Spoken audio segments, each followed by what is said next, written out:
The Coyote Twin, Vermilion's downtown theater. Providing entertainment Thursdays through Sundays.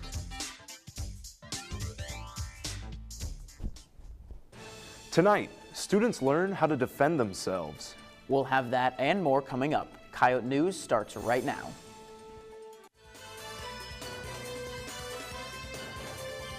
Live from the Al Newharth Media Center, this is Coyote News. There's 1 week until the SGA presidential debate. Welcome to Coyote News. I'm Jacob Pierce. And I'm Xander Hull. We'll get to that story in a moment, but first. A bill that would prevent transgender students from using bathrooms that align with their gender identity was brought to the House floor this afternoon. House Bill 1259 would require that students only use bathrooms and locker rooms that are designated for their assigned gender at birth. The bill makes no exceptions for transgender students, but it allows for them to be provided reasonable accommodations. These could include single-occupant unisex rooms and faculty bathrooms assigned to the students. If the bill passes the House floor, it crosses over to the Senate Education Committee. In other State House news, a bill that would require schools to display the 10 Commandments was defeated in the House of Representatives on Monday. Senate Bill 51 would have mandated every classroom in the state to display the 10 Commandments with a poster no smaller than 8 by 14 inches and an easily readable font. The bill failed by a vote of 37 to 31, but the measure could be resurrected at State House anytime during the current legislative session. The governor's office has backed away from an attempt to reseal former Governor Kristi Noem's credit card spending. The Attorney General's office was asked by a lawyer for Governor Larry Roden's office to rescind a legal agreement that the office made with the Dakota Scout. The newspaper obtained Noem's credit card records after agreeing to settle a lawsuit the paper brought last year. The office has since backed off and are no longer making the threat of further litigation. Police are investigating the death of a Clay County Jail inmate. Attorney General Marty Jackley says that the death is being investigated by the State Division of Criminal Investigation as well as the Vermilion Police Department and Clay County Sheriff's Office. 46-year-old Rebecca Freeman Krebs of Vermilion was arrested a week ago. She was charged with domestic assault and a violation of a no-contact order. She was the only occupant of her cell at the time of her death. An autopsy report was done on Monday to determine the cause of her death. The results have not yet been made public. Students practiced defending themselves at the Native American Cultural Center on Monday. Participants were taught different techniques to protect themselves in real-life situations by the University Police Department. UPD officers padded up as students practiced and were given critiques on how to improve. Students experiencing a dangerous situation are encouraged to report to UPD, but self-defense is an important skill in case of an emergency. The South Dakota Association for College Career Centers is hosting 2 career fairs next week in Sioux Falls.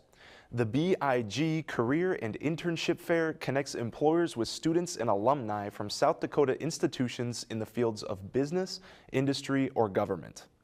The South Dakota Teacher Career Fair connects students and alumni to careers within school districts nationwide. Students can catch a free ride to the fairs on Thursday, February 20th if they RSVP by this Friday. The bus will leave the muck at 10 o'clock in the morning and return to campus by 2 o'clock. The 2025 to 2026 FAFSA form is open for students. Some awards are limited to students who fill out the FAFSA early. The FAFSA form allows students to receive federal financial aid. While the official deadline to complete the form is June 30th, USD's priority deadline is April 1st. The Office of Financial Aid receives funds from the Department of Education to award to students. USD receives a limited amount of funds for federal work-study and supplemental educational opportunity grants. Eligible students could miss out on these funds if they complete the FAFSA after April 1st. The issues most important to students will be debated during the Cross Media Council SGA presidential debate. The council is made up of Coyote News, The Volant, and KAOR Radio. The debate begins Tuesday evening at 5 with a live audience. Mohammed and Teobistia Berhanu are running against Keegan Baker and Elizabeth Hart. Candidates will answer questions submitted from student media social media platforms, and audience members can also ask their own questions during the live debate, which will air on Midco Channel 21 and live stream on YouTube. Coming up, Girl Scout cookie season is in full swing. You're watching Coyote News. In a world where embracing your identity is a privilege not usually given to the members of the LGBTQIA+ community, the University of South Dakota Spectrum provides community and education for young queer scholars. Sexuality and identity are defined on spectrums. And having a community of open-minded, inclusive peers provides safety. Spectrum is one reason all Coyotes can call the University of South Dakota their home.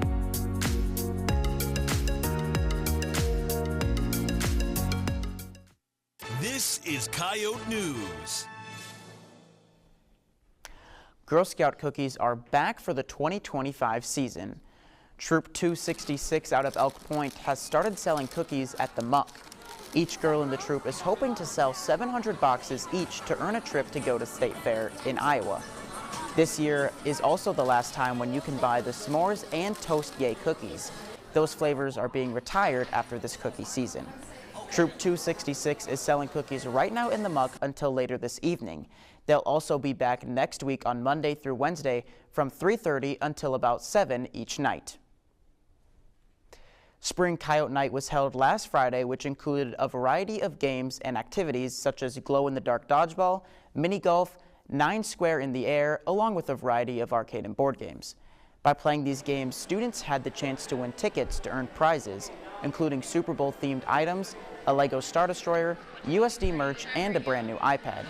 Marcus Destin, the Assistant Director of Student Activities and Multicultural Affairs at USD, says Coyote Night is about making sure that everybody has community. Coyote Night has grown significantly every year since we've done it, and it keeps getting better and better because we keep seeing new faces. So the more y'all challenge us, the more we gotta raise the bar on excitement and engagement. Coyote Night is hosted once each semester. Students can share ideas for future themes and activities with CAB and the Student Services team.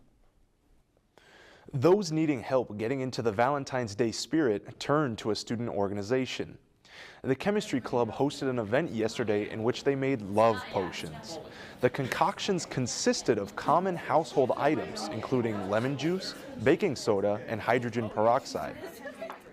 The group focused on the use of indicators and their roles in titrations. The mixtures changed color depending on the pH range of the solution. The Chemistry Club plans to host a color-changing fire event next week, amongst other activities throughout the semester. Other student organizations are also hosting Valentine's Day themed events. Delight Ministries is hosting a Galentine's event where they'll be making charm bracelets and necklaces, as well as writing Valentines for local assisted living residents. Lost and Found will be making Valentines for students to either take or donate. Executive members will then hand the Valentines out across campus. On Friday night, the Country Swing Dance Club's hosting their annual Valentine's Day Swing Dance. The event starts with lessons from 7 o'clock to 8 o'clock and a social dance from 8 o'clock to 11:30. Students can attend single, partnered, or with a group of friends. All are welcome. Student Activists for Equality, or SAFE, is spreading awareness about the importance of consent. In a consent carnival yesterday, the importance of permission was emphasized. Games focused on gaining consent, like Jenga, in which the focus was asking the player to their left if they could pull out a piece to put on top of the tower before making the move. SAFE shares that consent is as easy as the acronym FRIES. It's freely given, reversible, informed, enthusiastic, and specific. Stickers and contraceptives were shared to further spread awareness. SAFE members plan for more events in the near future and hope to partner with other student organizations. The temperatures may be cold this week, but that won't stop students from taking a dive into cold water. The Vermilion Polar Plunge is this Saturday, and organizers are warming up the event with a Hawaiian-themed twist. The Law Enforcement Torch Run and Special Olympics South Dakota are hosting the event at the Old Lumber Company. Registration begins at 11 o'clock with the plunge starting at 1 o'clock. Money raised from the event will support Special Olympics in the region. Plunge teams are competing for prizes and scholarships based upon how much money they raise. A reminder that there's no classes this Monday, February 17th for President's Day. The holiday is celebrated annually in the United States on the third Monday of February. Classes will resume on Tuesday, the 18th. Next on Coyote Sports, Grace Larkins beats a Summit League record. And the Vermilion basketball teams host Dakota Valley in a doubleheader. Every day, 37 people die. Every 79 seconds, someone is killed. Love y'all. I'll see you later. 2 out of 3 people will be impacted, and this could all be prevented. Don't drink and drive.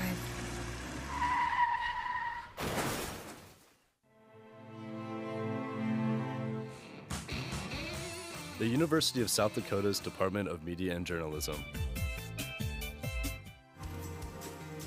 You're never gonna know. Fostering students' talent and creativity through the art of filmmaking. Share your stories. Bring your ideas to life.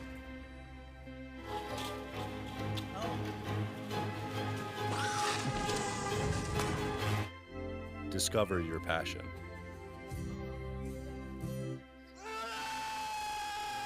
Find your voice. Join USD's Department of Media and Journalism today. This is Coyote News. Men's basketball is on a 3-game win streak heading into a match with Kansas City. This is Coyote Sports. I'm Parker Orr. And I'm Kylie Moore. The track team broke yet another indoor season record. Grace Larkins beats the Summit League single-game scoring record against NDSU. Against Oral Roberts, junior Carly Duffney took charge for the Coyotes, setting a new career high with 24 points and 4 rebounds. Larkins would pick up another double-double with 13 points and 11 rebounds. Against the Bison, Larkins would set a brand new Coyote and Summit League all-time record, scoring 47 points.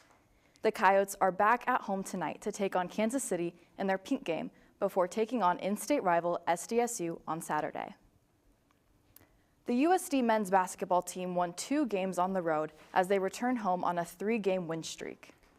First, the Coyotes beat Denver 86-79. Chase Forte scored 25 points along with 20 points from Dre Bullock, coming off a career-high 31.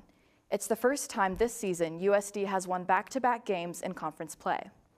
South Dakota then beat Oral Roberts 75-74. The team returns home tomorrow to face Kansas City, who beat USD 68-54 on the opening night of conference play.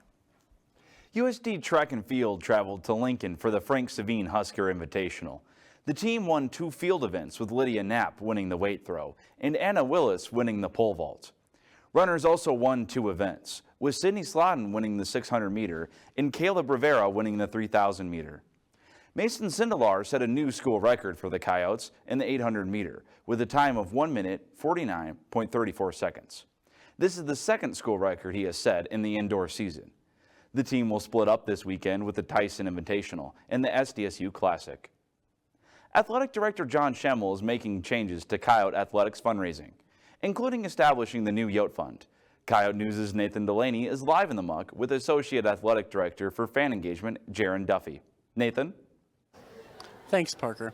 So, Jaron, what is this brand new Yote Fund and what is the purpose of it? Sure. So the Yote Fund is a new holistic giving model that we've introduced here at USD. So in past years, your donation level to the athletic department went through the Howling Pack. And based off of how much you donate throughout the year, you have different priority points that get you priority parking. So the best spots to park at the Dome on football game days, that's acquired by giving through the Howling Pack. The best season tickets, that's acquired by giving to the Howling Pack. but the only bucket that was recognized was giving to the Howling Pack, which funds student-athlete scholarships.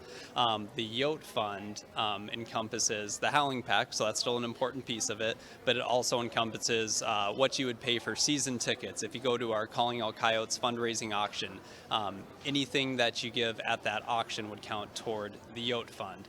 If you give to a team in particular, say you're a big women's basketball fan, and you give a certain amount of money specifically to the women's basketball program, that would also be included in your Yote Fund level. So the Yote Fund really takes what the Howling Pack was doing, still includes all that, but it also includes where fans spend their money beyond just the Howling Pack season tickets, giving at other events. So we're trying to be more all-encompassing and recognize every dollar that Yote fans spend. How has the point system changed with this new system that you guys have created? Sure, so I think a lot of people are finding out that they have a lot more points within that Coyote point system than they previously had just through the Howling Pack. So we have a lot of people who certainly give to the Howling Pack, but we have a lot of season ticket holders as well, and that counts toward their Howling Pack level. So you may see some people that are realizing that they're in a better position next year to get a parking spot in a better lot or upgrade their season tickets. There's a lot more items that are encompassed within the Yote Fund, and I think a lot of our fans are starting to realize that they're higher up on the priority point system through the Yote Fund than they were through the Howling Pack. Thank you very much for being here. Thank you. Live from the Muck for Coyote News, I'm Nathan Delaney. Thanks, Nathan. Again, the Yote Fund doesn't eliminate the Howling Pack. It's just another way for fans to support USD athletics. The Coyote softball team opened their fall season playing 4 of 5 games at the East Texas A&M leadoff, winning 3 games. First, USD faced Texas Southern, where pitcher Clara Edwards would pick up her first of 2 wins on the weekend. South Dakota had 13 hits and 29 at-bats. Later that night, the Coyotes faced East Texas A&M in their first of 2 matchups. The Bats struggled in this game with just a single hit. South Dakota played 2 more games the next day, winning both with Edwards getting the save for USD in Game 1. Outfielder Autumn Iverson hit a 2-run home run to start the scoring for the Coyotes. Edwards then won her second game as USD beat East Texas A&M in the rematch of the first night. The final game against Stephen F. Austin was canceled due to field conditions. The Coyotes go to the Lion Classic this weekend to face 3 more teams. The USD tennis team suffered its 3rd loss of the season after losing 6-1 to Nebraska. Grace Chaddock won in singles number 4 to claim the only victory for South Dakota. The Coyotes go on to face Iowa State on the road this weekend before the 2 duels in Sioux Falls. The athletic department has 5 golf fundraising events scheduled across the state from late May to early August. The 5 cities hosting meets are Yankton, Vermilion, Brandon, Rapid City, and Beersford. Registration is available on the Go Yotes website. The Tanagers celebrated senior night with 2 wins against Dakota Valley. Freshman guard Taylor Rivers led the way for Vermilion, scoring 23 points against the Panthers in the first game as the girls team won 71-63 over the top team in the state. Senior guard Brooke Jensen added 21. The team faces Parker for the last game of the regular season in 2 weeks. After celebrating the seniors from both teams in between games, the boys' game finished with a similar result. Junior guard Trey Hansen scored 15 points by halftime as Vermilion led by 20. The Tanagers cruised to a 77-62 victory in the second half as Hansen scored 28 points and the rest of the starters finished in double digits. The boys' team faces 3 more teams before getting ready for postseason play. 2 Vermilion gymnastics athletes qualified for the state meet this weekend in Watertown. Caitlin Rains in vault and Nevaeh Smith in bars, beam, and floor. Rains and Smith compete on Saturday starting at 4 o'clock. They'll be competing against 12 other teams in Class A. The competition ends with awards at 7:30. That's it for Coyote Sports. When we come back, we ask students about their Valentine's Day plans. Stay with us.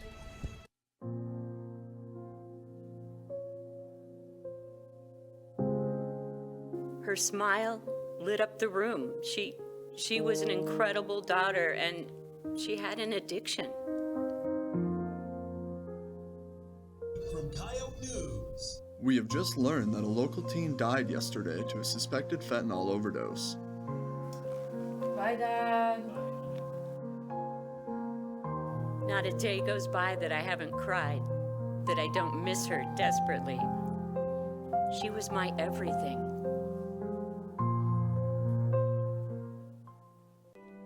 In the United States, approximately 6.3 million animals enter shelters every year. Of those, only 3.2 million will be adopted, and over 920,000 will be euthanized. Help put a stop to animal homelessness, save a life, and rescue your next best friend. This is Coyote News. Vermilion's been nominated for the Best Small Town Art Scene by USA Today. Vermilion's vibrant art scene was noted for its sculpture walk, downtown murals, and the National Music Museum. The newspaper also cited the city's numerous studios, galleries, and museums. Voting's open now and will end Monday at noon. A vote can be cast every 12 hours, and the winner will be announced on February 26th. The cold temperatures have many people looking for relief in a hot beverage to keep them warm. We asked our Instagram followers, what is their hot drink of choice? Mine would definitely have to be hot chocolate. I think it depends on the day. I'm a big coffee guy myself. Sure. Let's see what they said. Yeah. Easy win. It is especially good for, this time of year. Yeah. Snow and everything. Follow our Instagram page for more weekly polls. As we reminded you earlier, Valentine's Day is this Friday. Some students may have a date planned with their partner, while others may just enjoy spending time with their friends. We asked students what's their plans for Valentine's Day. Here's what they had to say. Currently, right now, I don't have any plans. We'll see if anything pulls through, but we are doing Galentine's with our volleyball team, though, this Sunday. I'm gonna go swing dancing. Honestly, nothing so far.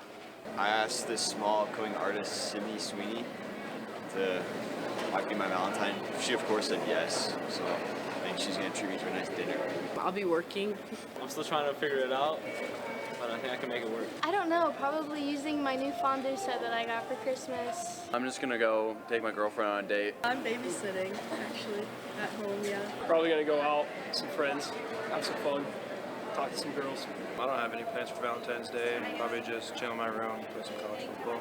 Got a little date set up at a steakhouse in Sioux Falls. For Valentine's, I haven't had such plans yet. No dates yet, so yeah, no plans yet. My plans for Valentine's Day are to wait till the day after and go buy all the chocolates at half price. I'll probably have a nice dinner with my girlfriend. That does sound nice. I might watch some movies, build some Legos. Who knows? We'll see. I'm thinking I might go out with some friends, go get some food, something like that. Just hang out. Yeah, I think I might hang out with my boyfriend a little bit. That's all for Coyote News. Pick up the Volant for a look at dining changes coming to the Muck next fall semester. Listen to 91.1 for news updates throughout the week and for coverage of your USD sports. Don't forget to follow our social media pages for the daily updates and the weekly poll. Have a great night.